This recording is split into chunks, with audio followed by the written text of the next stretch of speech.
పేరు Ajmera Gopal, district intermediate education officer, Hanamkonda జిల్లా. రేపటి నుంచి అనగా ఫిబ్రవరి 28 నుంచి మార్చి 19 వరకు ఇంటర్మీడియట్ పబ్లిక్ ఎగ్జామ్స్ జరగబోతున్నాయి.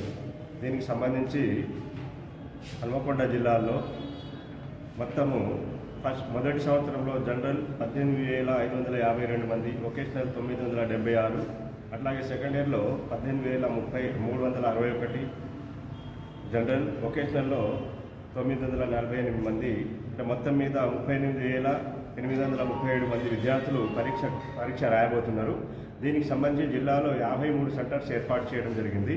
53 సెంటర్లో ప్రభుత్వ కాలేజీల్లో 7, అట్లాగే ప్రభుత్వ సెక్టర్ గవర్నమెంట్ సెక్టార్లో 6, 40 అన్ఎయిడెడ్ ప్రైవేట్ కాలేజెస్లో సెంటర్స్ ఏర్పాటు చేయడం జరిగింది.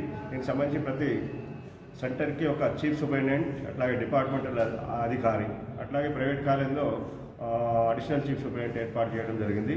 అలాగే పరీక్ష పర్యవేక్షణ కోసం డిఈసి, డిస్ట్రిక్ట్ ఎగ్జామినేషన్ కమిటీ, అలాగే హైపవర్ కమిటీ, జిల్లా స్థాయిలో డిస్ట్రిక్ట్ కలెక్టర్ గారి చైర్మన్షిప్లో హైపవర్ కమిటీ, అంటే కలెక్టర్ గారు చైర్మన్గా, అట్లాగే సిపి గారు మెంబర్గా, అట్లాగే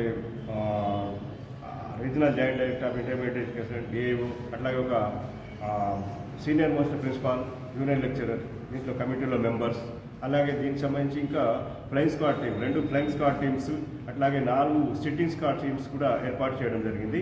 దాంతోపాటుగా విద్యార్థులకి సెంటర్స్లో ఎటువంటి అసౌకర్యం కలగకుండా, ముఖ్యంగా నీటి వసతులు, అంటే మంచి నీటి సౌకర్యం, తర్వాత వెంటిలేషన్ ఉండేటట్టు, అట్లాగే ఫ్యాన్స్ ఉండేటట్టు, ప్రతి ఒక్కటి టాయిలెట్స్, బాయ్స్ గర్ల్స్కి టాయిలెట్స్ ఉండేటట్టు అరేంజ్ చేయడం జరిగింది. విద్యార్థులు ఎక్కడ కూడా నేలపై కూర్చొని రాయకుండా ప్రతి ఒక్క సెంటర్లో డ్యూయల్ డెస్కులు అరేంజ్ చేయడం జరిగింది. అట్లాగే ఆర్టీసీ తరఫున ప్రతి రూట్ నుంచి ఆర్టీసీ బస్సులు ఏర్పాటు చేశారు. అట్లాగే హెల్త్కి సంబంధించిన హెల్త్ డిపార్ట్మెంట్ వాళ్ళు కూడా ప్రతి సెంటర్లో కూడా ఏఎన్ఎంను అరేంజ్ చేస్తారు. విద్యార్థులు ఏ విధంగా కూడా ఎటువంటి అపోహలు లేకుండా పరీక్షకి ప్రశాంతంగా, ముఖ్యంగా పరీక్షా కేంద్రాల్లో 45 నిమిషాలు ముందే విద్యార్థులకి అలో చేస్తారు. అట్లాగే 15 నిమిషాల ముందు పరీక్ష హాల్లోకి ఎంటర్ చేస్తారు.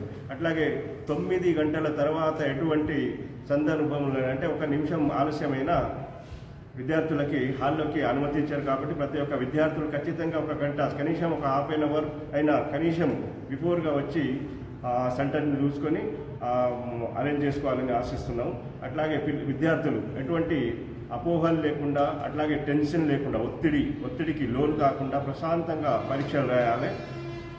ఎటువంటి ఒత్తిడి ఉన్న టెలిమానస సేవలు ఉపయోగించుకోవచ్చు, అంటే మానసిక నిపుణుల యొక్క సౌకర్యాన్ని కూడా ఉపయోగించుకోవడానికి అవకాశం ఉంటుంది. కాబట్టి విద్యార్థుల యొక్క తల్లిదండ్రులకు కూడా సూచన, ఎందుకంటే విద్యార్థుల మీద ఒత్తిడి ఏది పెంచకూడదు. చదువు విషయంలో ఇప్పుడు ప్రశాంతమైన వాతావరణంలో చదివితే తప్ప రాస్తే పరీక్షలు రాస్తారు. కాబట్టి వారి మీద ఎటువంటి ఒత్తిడి తీసుకురావద్దు. వారు కూడా ఇంట్లో కూడా సరి అయిన సౌకర్యాలు కల్పించాలి చదువుకోవడానికి. అట్లాగే పిల్లలు కూడా ఒకే చదువు అనుకుంటా ఒక యోగా కానీ అటువంటి కొద్దిగా మానసికంగా మంచిగా ప్రశాంతంగా ఉండేటట్టు అరేంజ్ చేసుకొని ఉండాలని కోరుకుంటున్నాను. Thank you.